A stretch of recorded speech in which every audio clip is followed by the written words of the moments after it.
segundito. Un segundo que... no. Ahora, vale. ¿Ya?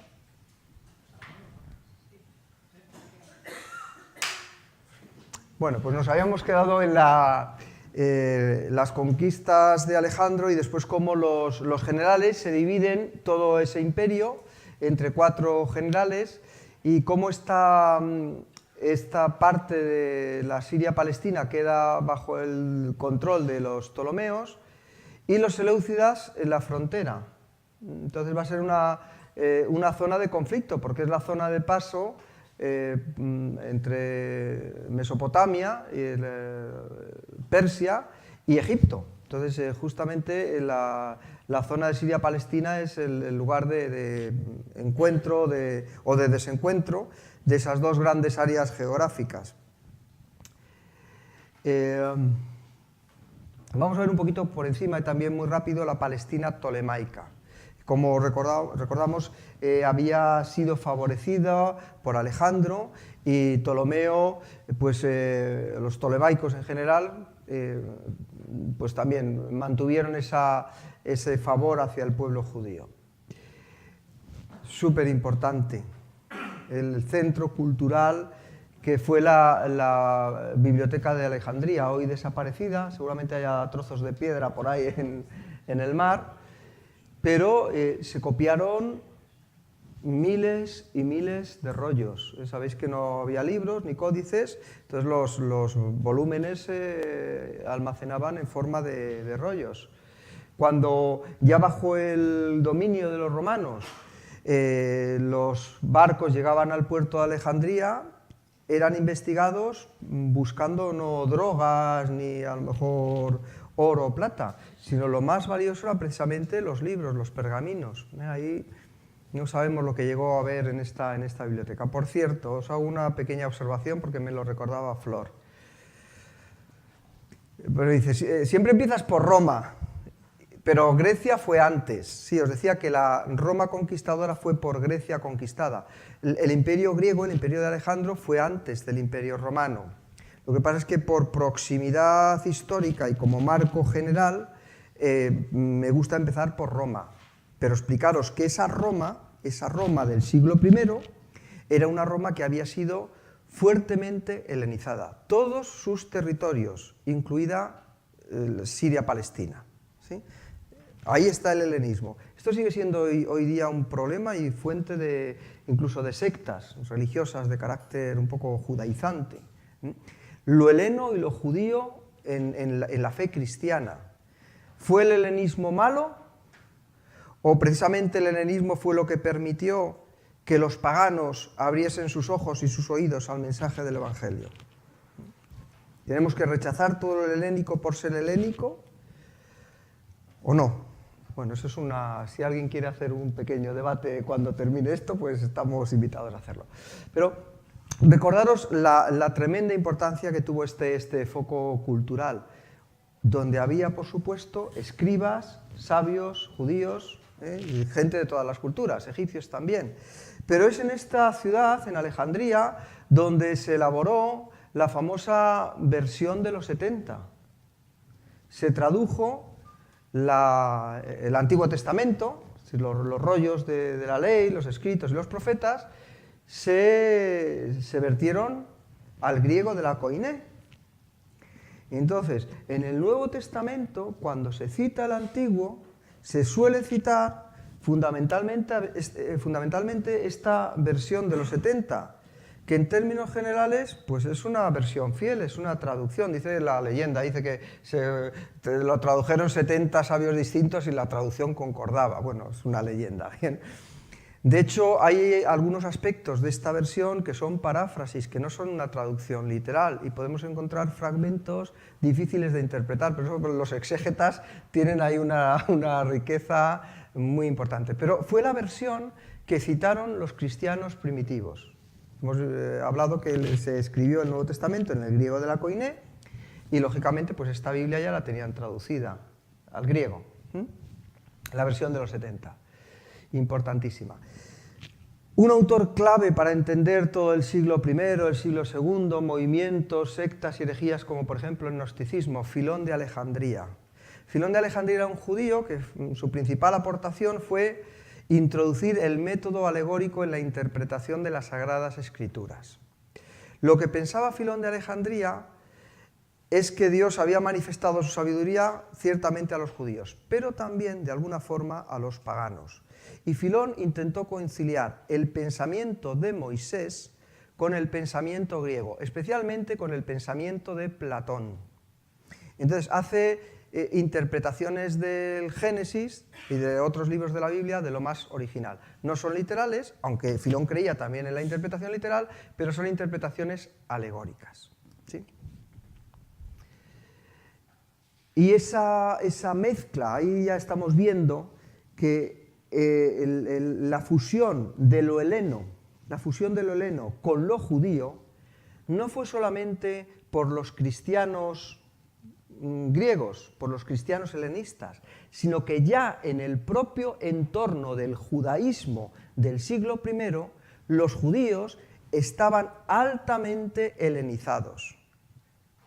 De hecho, algunos judíos solamente podían leer la Biblia en griego, porque no sabían, los hijos de los que habían nacido en Alejandría igual no hablaban hebreo. Entonces muchos solamente podían leer la Torá, no en la lengua original, sino que la leían en la lengua culta de aquella época, que era el griego de la Koiné. Entonces, el judaísmo, esto es muy importante, el judaísmo ya estaba helenizado.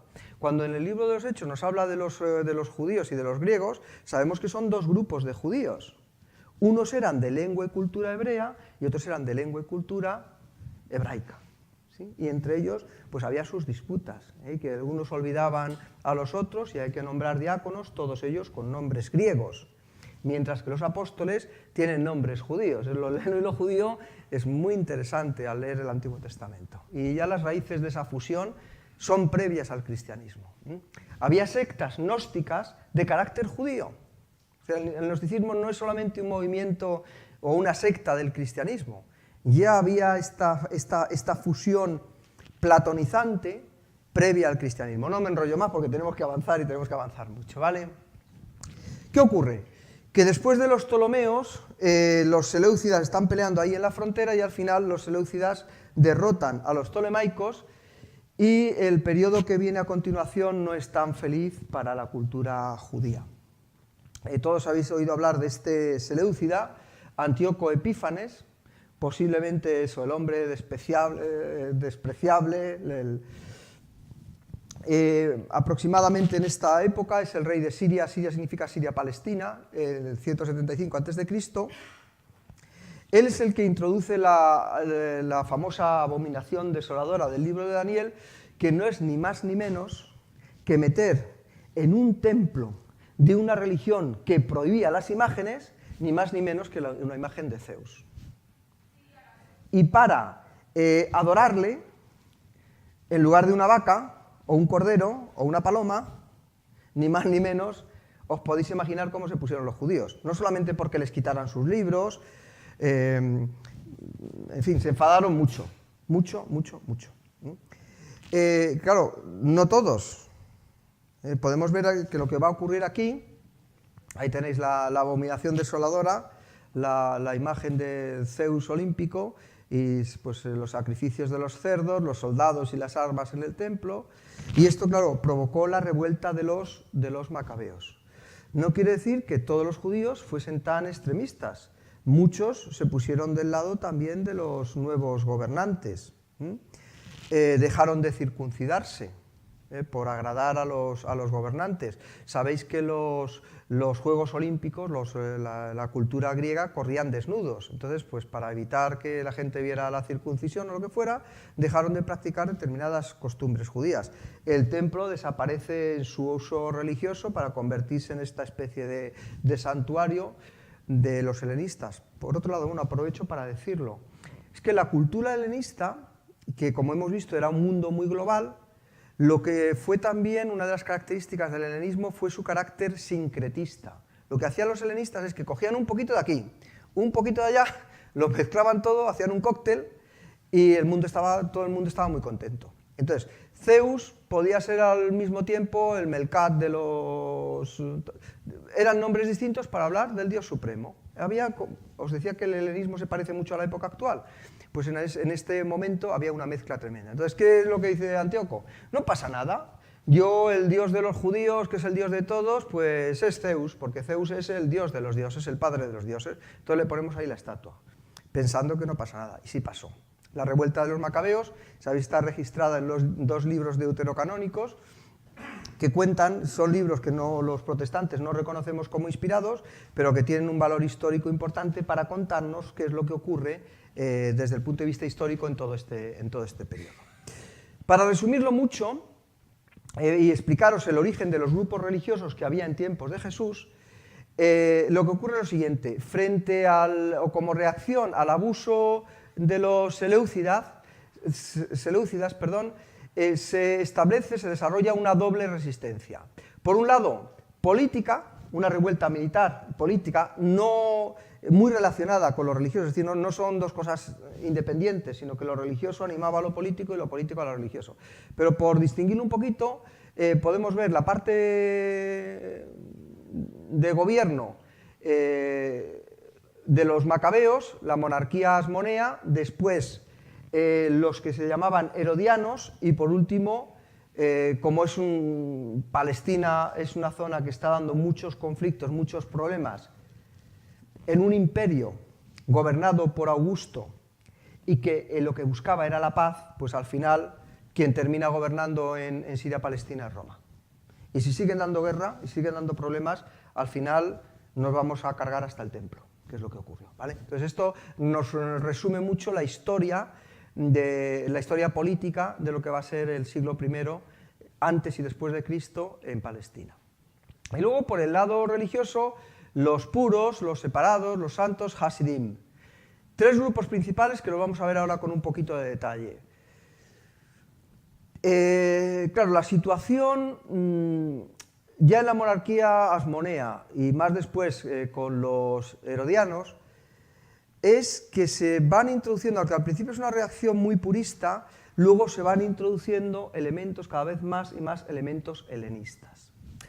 Entonces hay una triple reacción religiosa. Todos estos grupos van a tener algo en común. Su respuesta, su reacción a la situación real que está viviendo en Palestina. Todos van a dar muchísima importancia, mucha importancia a la ley. Algunos al cumplimiento literal, otros a la parte sacrificial, los saduceos. Y otros van a decir, mira, esto está tan mal, que lo mejor que podemos hacer es irnos. Entonces, el respeto o la importancia de la ley, para todos ellos. La ley, la Torá, es fundamental. Algunos tienen más libros, los saduceos solamente reconocían como de carácter autoritativo los libros del Pentateuco. Los fariseos ya tenían otra serie de escritos, por eso unos creen en los ángeles, en la resurrección y otros no. Y los esenios pues también tenían sus propios escritos de sabiduría, además de la ley, pero la ley para todos es muy importante. Y también la esperanza mesiánica. Es decir, la situación está tan mal, que todos están esperando que venga el Mesías. Lo vamos a ver ahora en detalle. Los saduceos, pues cumpliendo los rituales en el templo. Los fariseos, cuando seamos un pueblo santo, entonces el Mesías se dignará a venir a visitarnos. Entonces, lo más importante para los fariseos era el cumplimiento de la ley, el cumplimiento moral. Tenemos que ser buenos. Y los esenios pensaban pues, que cuando el Mesías quisiera venir, por su gracia y por su bondad y por su misericordia en el cumplimiento de sus promesas, que él ya llegaría, que él destruiría a los enemigos del pueblo de Israel y que entonces ellos, cuando el Mesías limpiase el templo y la ciudad de Jerusalén, ellos podrían regresar. Entonces, todo tiene que ver con una situación difícil, una situación de conciencia, donde hay conciencia de que el pueblo de Israel ha pecado, se ha apartado de los caminos del Señor, Y una situación lo más interesante, que todos los grupos religiosos están esperando al Mesías. Y otra vez vuelvo a Gálatas, me parece que es 2:2 o 4:4, ahora ya no me acuerdo. Cuando llegó el cumplimiento del tiempo. Cuando los judíos estaban diciendo, Señor, ven pronto, ven a socorrernos. Cuando los gentiles estaban perdidos, estaban haciendo filosofías desde el punto de vista secular, filosofías de la salvación. Estaban diciendo, ¿dónde está la salvación? Y muchos, en esta época había muchos prosélitos del judaísmo, porque veían en la religión de Israel una religión de carácter moral. Entonces, cuando todo el mundo estaba buscando a Dios y estaba la paz de Augusto, en ese momento, cuando llegó el cumplimiento del tiempo, Dios envió a su Hijo. Esto a mí me hace pensar, y un paréntesis muy cortito, que la historia no se rige por parámetros solamente socioeconómicos, ni por el mundo de las ideas, porque haya ideas geniales que transforman la vida de los hombres, que también esas cosas pasan, pero sobre todo que hay un Dios providente que controla la historia, y que toda la historia de la Iglesia está marcada por este Dios que tiene el control del tiempo, a su manera, a su estilo, no sabemos cómo es, pero que es Señor de la historia de la Iglesia y también de tu historia y de la mía. Cierro el paréntesis. Vale. Los distintos grupos religiosos, os metería alguno más, vamos a hablar un poquito también de los celotes, aunque hay quien duda, o quien pone en tela de juicio que existieran realmente como grupo, pero sí es verdad, los llamemos como los llamemos, que había un movimiento de resistencia armada también a la ocupación romana. Y otros grupos de los que no vamos a hablar, pero que también son importantes, los bautizantes. Esa situación de haber olvidado la ley, de haber traicionado a Dios, esa invitación al arrepentimiento da origen también a todo un grupo de movimientos, un grupo de personas que lo que invitaban era al arrepentimiento. Se llamaban los bautizantes. De estos conocemos a uno especialmente bien, a Juan el Bautista. Pero es que pensad, cuando un prosélito quería hacerse judío, es decir, una persona de cultura pagana quería hacerse judío, tenía que comprometerse a respetar la ley. Tenía que circuncidarse y lavarse. Y el lavamiento era un rito que se hacía a través del bautismo. Cuando Juan el Bautista, o cualquiera otro de los movimientos bautizantes, estaban diciendo a los hijos del pueblo de Israel que se bautizasen, les estaba diciendo una cosa muy fea. Estaba llamando paganos. Porque el rito del bautismo era para los prosélitos. Claro que es una cosa bastante fuerte. Bueno, ¿quiénes eran los fariseos? Quizás los más conocidos. Representaban una respuesta religiosa y política concreta a la crisis de la helenización. Del mismo modo que hubo judíos, como por ejemplo en Alejandría, pero también estaban en la ciudad de Jerusalén y en toda la zona de Sirio-Palestina, que habían aceptado el helenismo gustosos, esto es lo nuevo, las modas, y no tenían ningún problema por leer la Septuaginta ni por hablar griego. La corriente farisaica de los fariseos representa un rechazo frontal al helenismo, a todo lo que signifique una cultura ajena a la tradición religiosa de Israel. Entonces, ¿de qué forma reaccionaban? Mediante la insistencia en estudiar y practicar con detalle y celo la ley mosaica. ¿Hasta qué punto llegaba ese detalle y ese celo? Pues hasta el punto que sabéis que tenían montones de instrucciones concretas que decían, pues por ejemplo, qué significaba trabajar el sábado. Porque, hombre, ir desde aquí hasta Alcalá de Henares caminando, eso es un trabajo. Entonces, ¿cuántos pasos podían dar? ¿Cuánto peso podían cargar? El número de botones que podían llevar. Es decir, un montón de leyes y especificaciones concretas para cómo había que cumplir esa ley. Porque Dios estaba enfadado con el pueblo de Israel y por eso les estaba oprimiendo o estaba permitiendo la ocupación extranjera, porque ellos no habían cumplido con la ley de Dios. Entonces, ¿dónde estaba la receta? La receta estaba en cumplir escrupulosamente con la ley de Dios. O sea, que eran personas que destacaban por su moralidad. Es curioso, otro paréntesis, es que a mí de vez en cuando se me ocurren paréntesis y los tengo que contar. Pensad, el movimiento de Jesús, la predicación de Jesús, es también una predicación que tiene todas estas características sociales, culturales, históricas, las tiene presentes también. Claro, la cuestión es que Jesús se va a presentar como el Mesías. Otra cosa es lo que se llama el secreto mesiánico, no vamos a entrar a discutir esto en profundidad. Pero respecto, que es lo que os quería comentar en este inciso, al cumplimiento de la ley, ¿qué os parece? Los saduceos, como vamos a ver, cumplían muy bien el Levítico, las leyes mosaicas del ritual, eso era lo importante, que las palomas fueran como tienen que ser, los corderos y tal. Los fariseos, un cumplimiento también escrupuloso. Es decir, daros cuenta el énfasis, el acento tan grande que ponían los judíos en esta época en la ley escrita.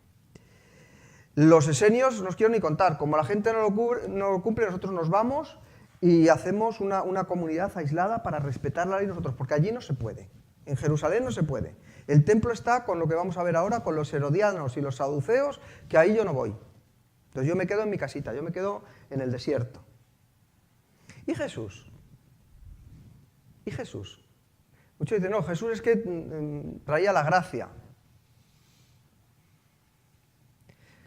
Si alguno mira a una mujer con deseo, no es su mujer, si ya cometió adulterio con ella. ¿Quién era más estricto en el cumplimiento de la ley?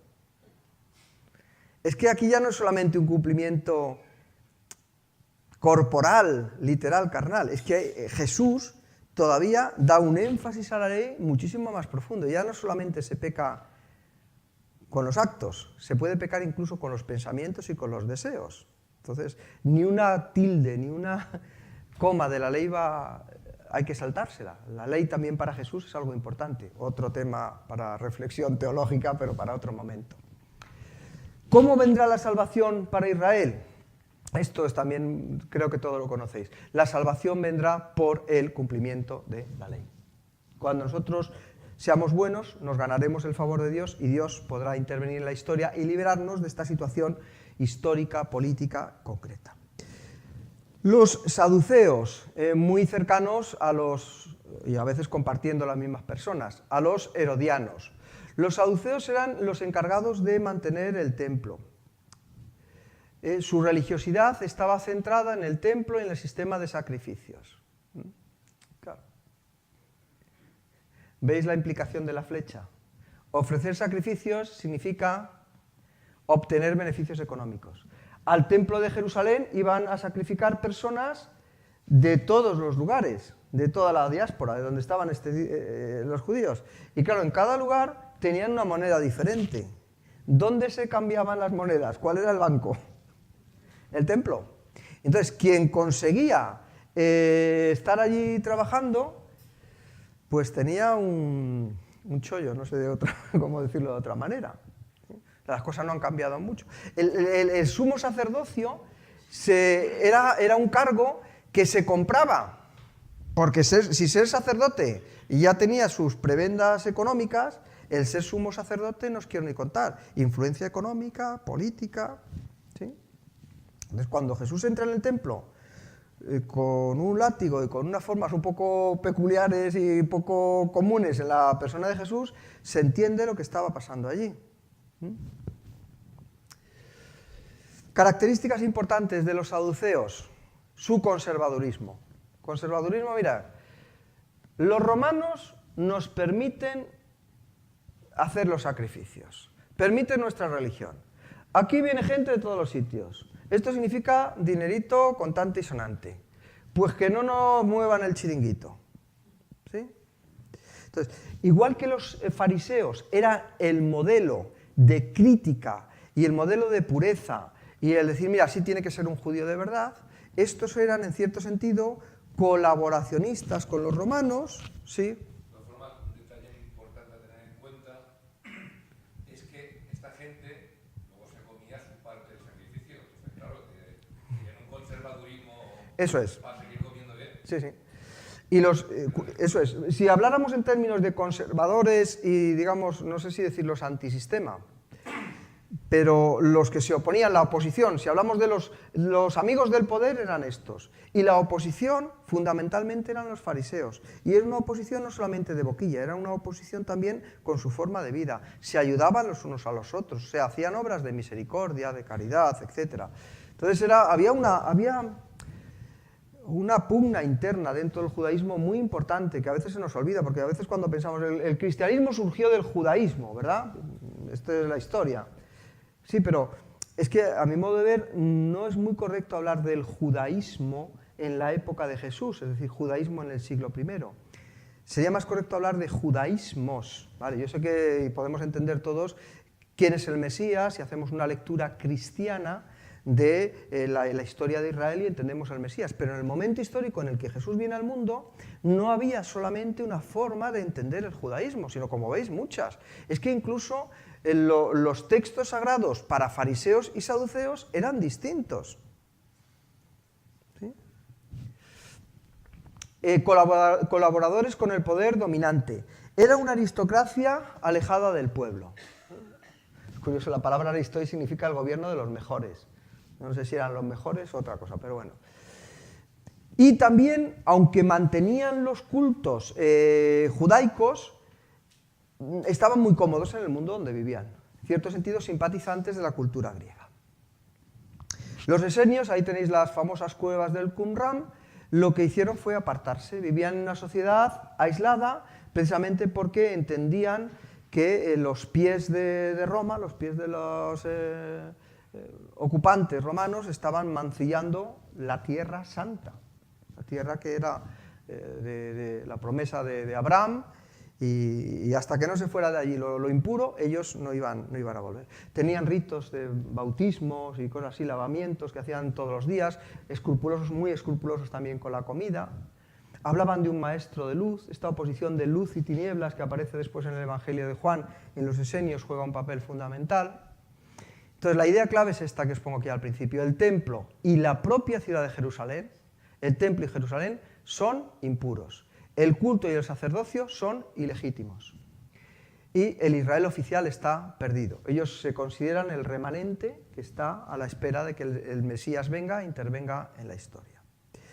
Y otro grupo, ya os digo, se discute si se les debe llamar con este nombre o no en este momento histórico. A mí me da igual el nombre, pero lo cierto es que había también un movimiento de oposición a la ocupación romana de carácter armado. La idea general, la idea básica, esta la tenéis aquí muy bien resumidita. Dios ha dado una tierra a su pueblo, ¿sí? A condición de que cumpla su alianza. Entonces, ¿qué tenemos que hacer? Hay que recuperar esa tierra. Es decir, el Mesías va a venir, y cuando el Mesías venga, se va a cargar a todos sus enemigos. Pues hombre, ¿por qué no le echamos una manita y ya empezamos nosotros ayudando a preparar el terreno? Entonces, esa oposición a la ocupación romana de carácter militar, pues es la que llevaron a cabo estos celotes. Os digo otros movimientos también de bautizantes. O sea, la Palestina en ese momento era un hervidero escatológico, mesiánico. Por cierto, el género de la apocalíptica, que es un género muy importante en la literatura cristiana, en la literatura judía también hay otros apocalipsis, surge en esta época, en el siglo I a.C. hasta el siglo II después de Cristo. Se escriben muchos libros de apocalipsis, de los cuales nosotros tenemos uno en las Sagradas Escrituras, pero hay más. Estaban esperando la intervención definitiva de Dios en la historia, que iba a acabar con los malos y iba a venir a salvar a los buenos. Y en ese contexto es cuando surge el cristianismo. Hemos visto, Tiberio era emperador de Roma, cuando Jesús inicia su ministerio. Cuando Juan el Bautista empieza a predicar, Tiberio, en el 14 después de Cristo, Tiberio es emperador de Roma. Vimos que había nacido cuando Augusto era emperador, pero es con Tiberio que Jesús lleva a cabo su ministerio terrenal.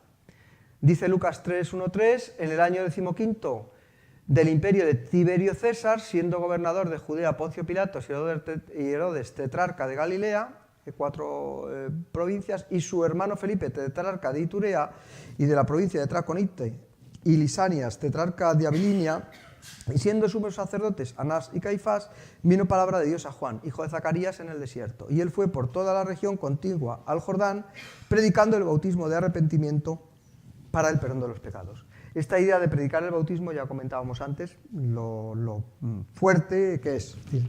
No era, y por sus ropas y su forma de vestir, no era el novio que todos queremos para nuestra nieta, ¿verdad? No era el personaje ideal, debía llevar un perfume también un tanto peculiar, pero su mensaje era lo que era realmente peculiar, que era: vosotros, hijos del pueblo de Israel, sois como si fuerais paganos, os tenéis que arrepentir, os tenéis que lavar, os tenéis que bautizar.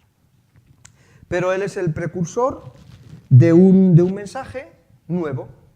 Él anuncia otro que ha de venir, que va a predicar lo mismo parecido, el reino de Dios, que el reino de Dios se ha acercado.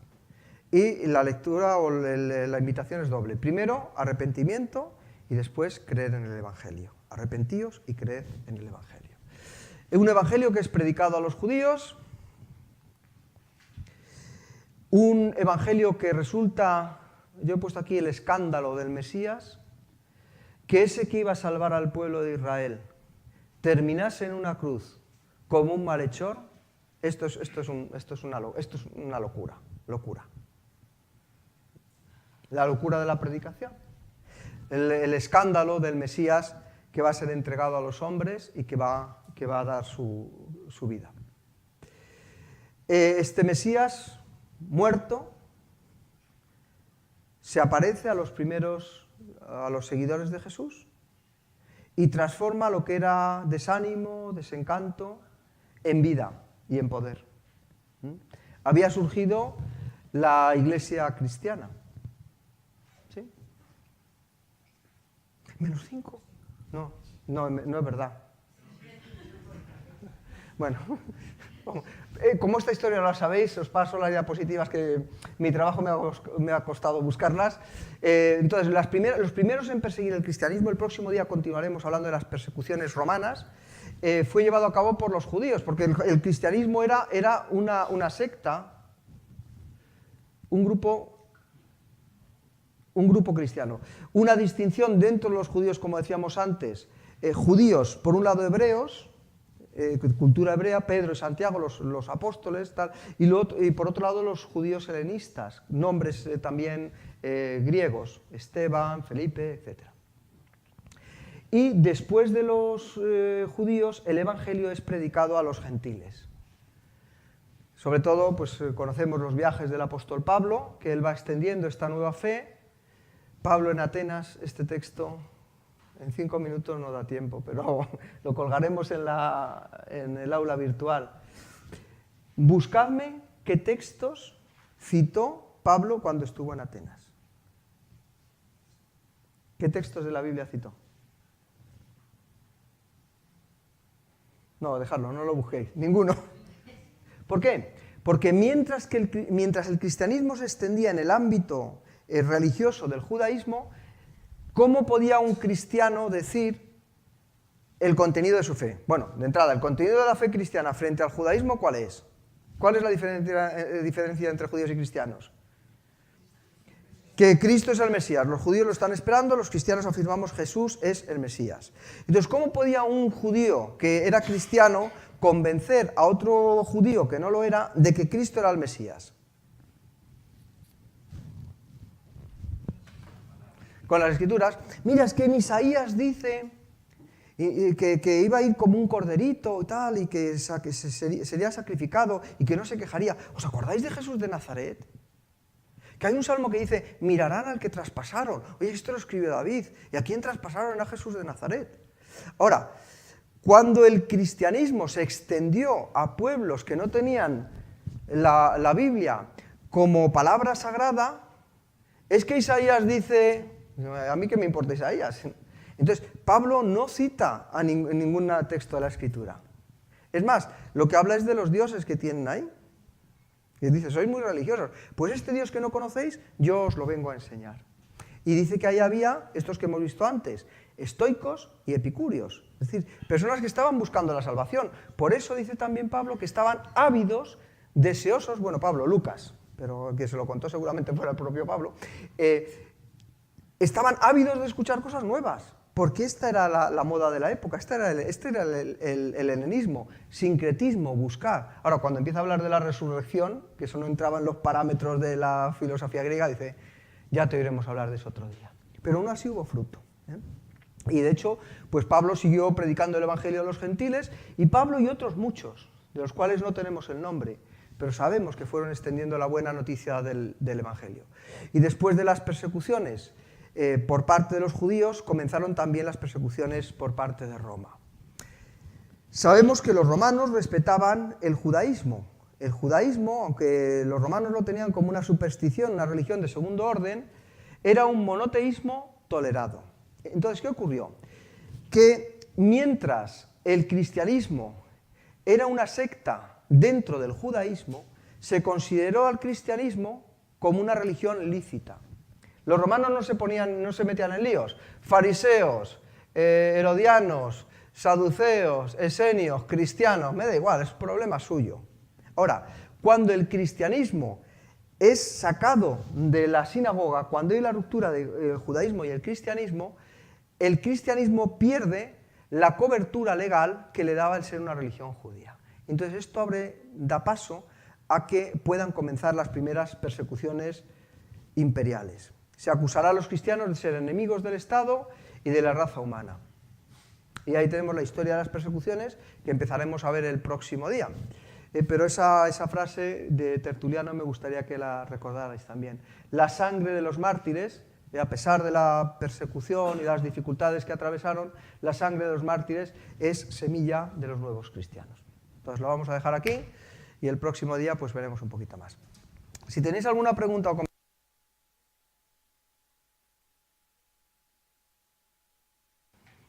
¿no? ¿Está todo claro?